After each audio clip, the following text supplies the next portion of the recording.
everybody, I am Tiffany and I am back. I know it has been absolutely a very long time, like a month, since I have posted anything on this channel. But I am back officially. Victory dance. Let's go.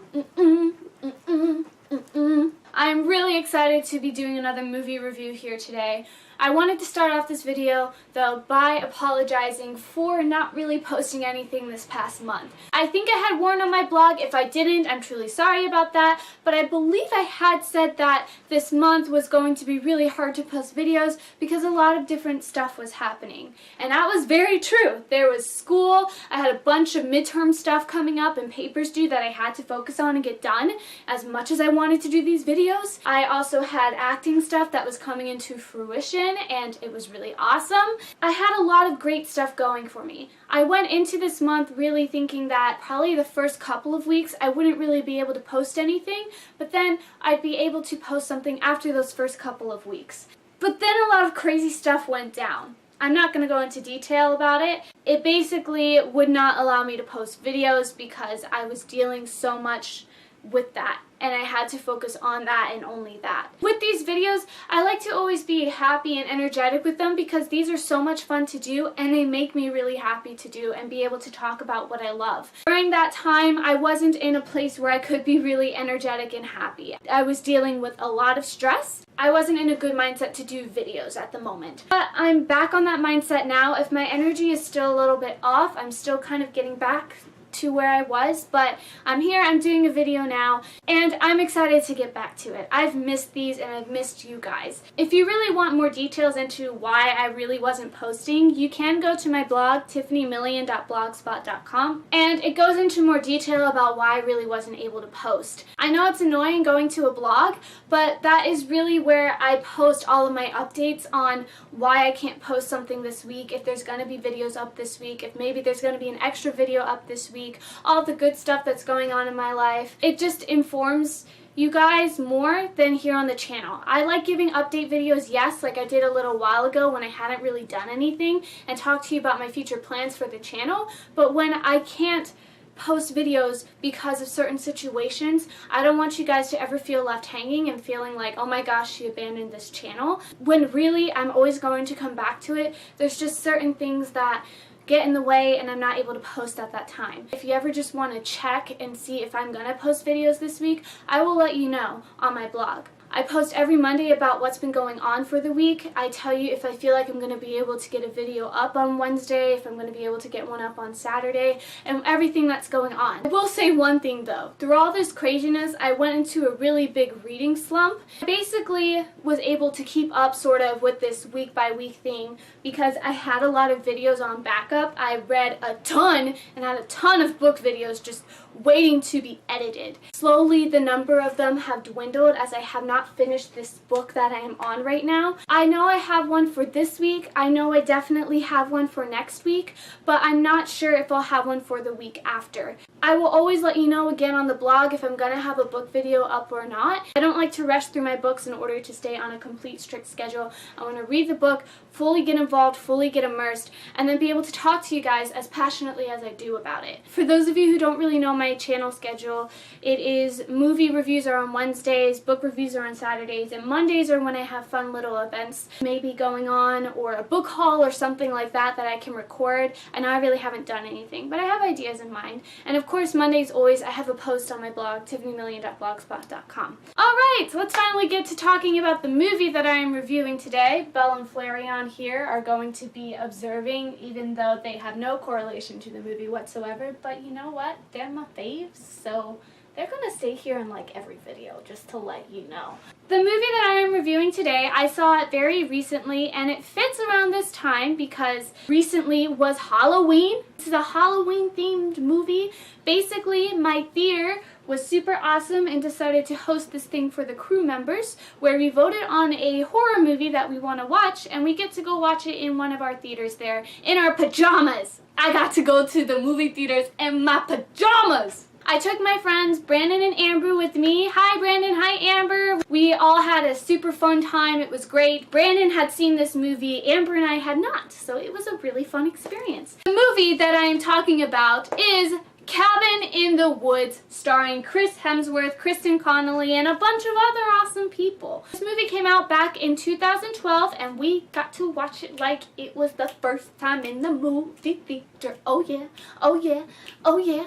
I don't know why that made me really excited, but it did because I just saw a movie that's been out of theaters forever go back on the big screen. This was a movie that I wasn't really sure if I was going to watch or not. For those of you who don't know me, I'm not a huge fan of horror movies. It is very rare that I see one. If you haven't seen my review on it, I'm pretty sure my freak out would testify to that statement because I was freaking out that entire movie. I don't watch Paranormal Activity or all of those fun ones like The Conjuring. No thank you. I hated Annabelle in my theater. But this was one I was debating about watching because I knew it was a very comedy-based horror movie. And comedy-based horror movies are actually pretty cool because they have comedy in them. They make fun of themselves. But I had never really gotten around to seeing it, and finally I had the opportunity to.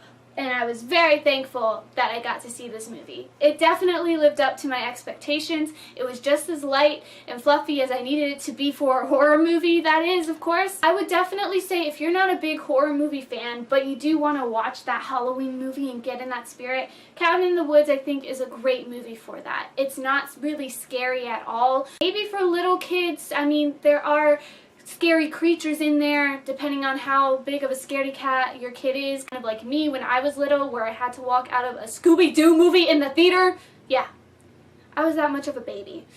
I've grown up now. There's nothing really vulgar in it or anything, so I definitely think this is one you can watch with your family. I think it's a really fun, nice, light Halloween movie that everyone can watch and enjoy. The shirt kind of goes with it. It has a cabin in the woods feel. I don't know.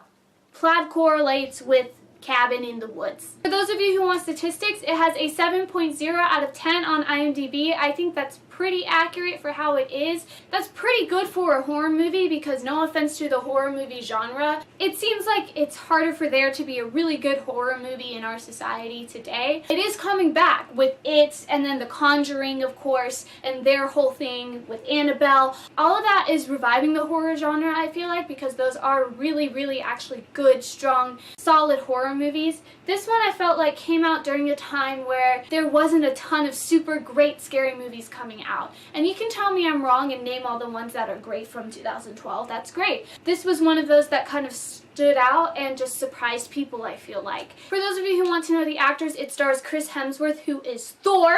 And the new Thor movie is coming out soon. Whoop whoop! Go Chris Hemsworth, go Chris Hemsworth, go Chris Hemsworth. It has Kristen Connolly. The main thing I know her from is House of Cards. If you've seen House of Cards, she's in at least the first 2 seasons. I didn't watch all of House of Cards. She's really, really good in it. She's done a whole bunch of stuff. If you search her, you'll recognize her face. It also stars Anna Hutchinson, Fran Kranz, Jesse Williams. A bunch of people are in it. For those of you who want a synopsis, Cabin in the Woods follows these 4 teenagers who go to a cabin in the woods for the summer, but everything is not as it seems. They are part of this plot that this company that you don't really know much about is doing, and basically this company is trying to kill them. It has a bunch of the cliches in it, makes fun of the cliches, of course, and it's overall a really great movie. I don't want to say much more than that because it's really just an experience going in and watching it and figuring out what the heck is happening. I think everyone will enjoy it, especially if you don't want something that will keep you up at night. This is not one that will keep you up at night. You'll go to bed feeling safe, sound, and asleep. Just don't go to a cabin in the woods and you're all good, guys. It's that simple. I'm never doing that in my life. Too many bad things happen in a cabin in the woods. That is really all I can tell you without spoiling you, so I'm gonna go ahead and jump into the spoilery section. Goodbye, non-spoilery people. Go watch this movie and then come back and we can talk about it together. Alright, goodbye!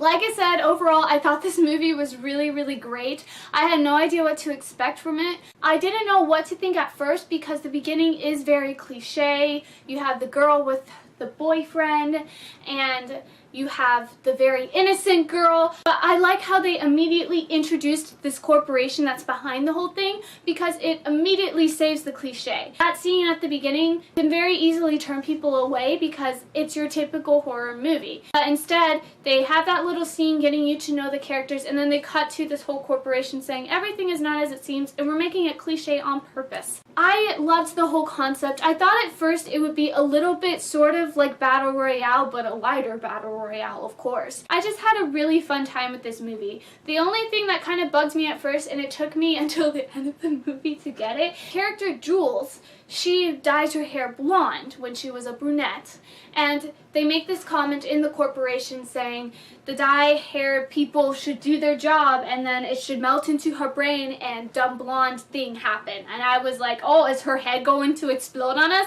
So I was kind of waiting the whole time for like blood to come running down her forehead or something as it seeps into her brain. And so then when she died, not because of that, I was like, well, what happened to the hair dye? They said that the hair dye was going to kill her. That is what I understood. I don't know why I'm talking like this. I just felt like talking like this. I'm sorry, I'll stop. But then when I reanalyzed the movie in my head, I realized they were saying that they made her this dumb blonde who was very sexy and did these promiscuous things, which usually isn't her. And that makes more sense. It made her more gullible to what was happening. And then I understood what was going on, and I went, good job, Tiffany, you figured it out. Figured it out way too late, but you figured it out. That was one thing I liked about this movie, was there wasn't really anything that I felt like left open-ended questions on everything. Even with the stoner guy, he ends up being alive, but you don't really get why he's not being affected, and they even explain that it's because of what he's smoking. Protected.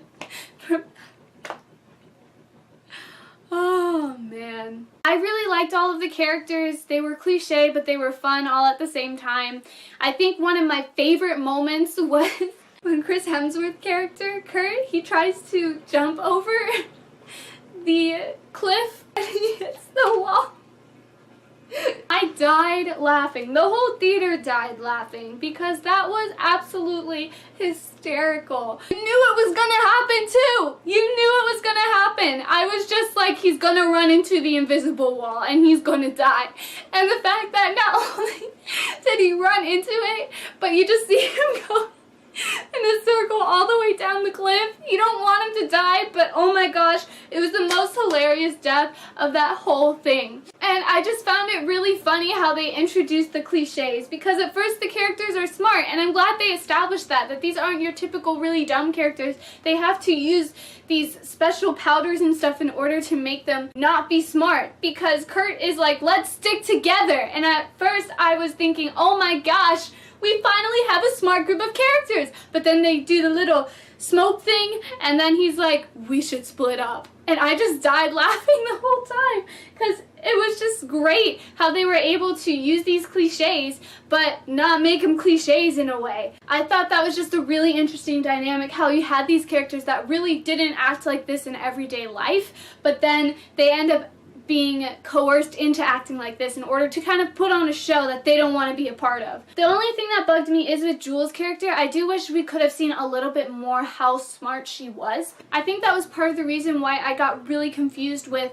the hair dye and how it was supposed to make her dumb. In the real world, before they actually get to the cabin, you don't really see her super smart side. She doesn't seem dumb. Now don't get me wrong, she doesn't seem dumb. She does seem logical and pretty smart, but I wish we could have gotten a little bit more of that to see the absolute contrast between everything that's happening. It felt like we didn't get to know her character enough more so in order to be like, oh, okay, there is something going on there.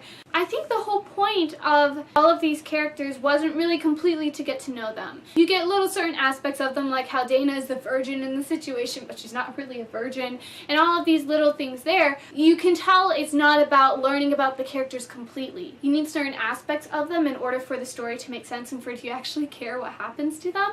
But really it's about the corporation and them trying to accomplish something that is vastly important for the race of mankind. I really liked the concept though of how they go into the basement and they choose their own fate in a way of how they die. That was one of my favorite things in the movie at the end, where you got to see all of these different ways for them to die. I would have loved to see the unicorn, because I saw the unicorn kill someone in that thing, and I was saying, how in the world is a unicorn bad? Because all the rest of these things are monsters. I've never seen a movie that makes a unicorn a weapon like that, unless it's for the good people, not the bad people. The ending definitely was a little bit weird for me. I don't know if it was for you guys, but this whole Egyptian gods thing, it got a little bit weird, but it somehow worked for the movie because the whole entire movie was just weird overall. I don't know. I was a little bit disappointed because I think I wanted the characters that survived to actually get out of it, and the way they survive is by killing themselves, basically. They've been through enough. They deserve to have a break and go home and relax. I loved the one guy's death with the merman. That was fabulous. I saw that coming, but oh my gosh, I loved it. That guy who was obsessed with the merman and then he gets killed by the merman. Yes! Yes, yes, yes! Overall, it is what I expected it to be, but there was one quality that I thought was going to happen, and maybe just because I had seen the preview from so long ago and got this huge different mindset in mind, I thought for some reason that they would figure out what was going on when Chris Hemsworth was still alive, and that they would kind of try and fight back in some way. I didn't expect it to be so easy for them to be killed off, except for the last girl and the stoner guy, because he's smoking. There's not much more I can say about this movie. If I forgot any important parts, you can always mention them down in the comments below. Just don't spoil people. Try not to spoil people, alright? Let me know what you thought of the movie, what your favorite parts were maybe, and I'm really glad to be back, guys. And thank you for all of your support, by the way. I checked on my channel constantly when I couldn't post just to see how everything was doing, and to see my number of subscribers even go up, even though I wasn't really posting anything, felt really, really good, and I just felt really loved and seeing your comments that came through, and I'm trying to respond to all of them, and if I missed any, I'm truly sorry. But thank you so much for all of your support, guys. I really, really appreciate it, and it's helped me through a lot, seeing how much of an impact I've made on people. I know my numbers seem small right now. To me, having this many subscribers even, and having people reach out at all, is really, really amazing, and I love having this impact on people and knowing that there are people out there who love to hear my opinions and love to express their opinions with me and love the same things that I do and love talking about them and having a discussion. And this channel always is about, for me, having that discussion. Doesn't mean necessarily agreeing with me. There's going to be movies and books that I love that you hate. There's gonna be books and movies that I hate that you love. And it's all about, for me, expressing my opinions. You don't have to agree with them, and hearing yours and getting everybody's opinion on the overall thing. And that's why I always say at the end of my videos, even if I don't like it, go check it out for yourself, because you never know if something that somebody doesn't like that you'll end up really loving and it becomes one of your favorite things. So I always say give everything a chance. I will express my opinion always. If I don't like something, I will say it. I will always point out positives and negatives and everything. Thank you for joining me today. Go watch Cabin in the Woods if you haven't yet, even if you've stayed all the way through the spoilery section. That was not a good idea. But you know what? Watch it, because it's different me talking about it and then actually seeing it on the screen. Thank you so much for watching. If you have any other book or movie recommendations, please let me know in the comments below, and I'll write them down and eventually review them for you. Thank you so much for sticking around for as long as you have, you guys, and continue to watch these videos, and I'll continue to make them. I love hearing from you guys, so don't ever be afraid to leave comments below. Go check out my blog, tiffanymillion.blogspot.com, for updates, and follow me on Instagram, Tiffany_million. Have an awesome day, and don't forget to be awesome. Alright, goodbye!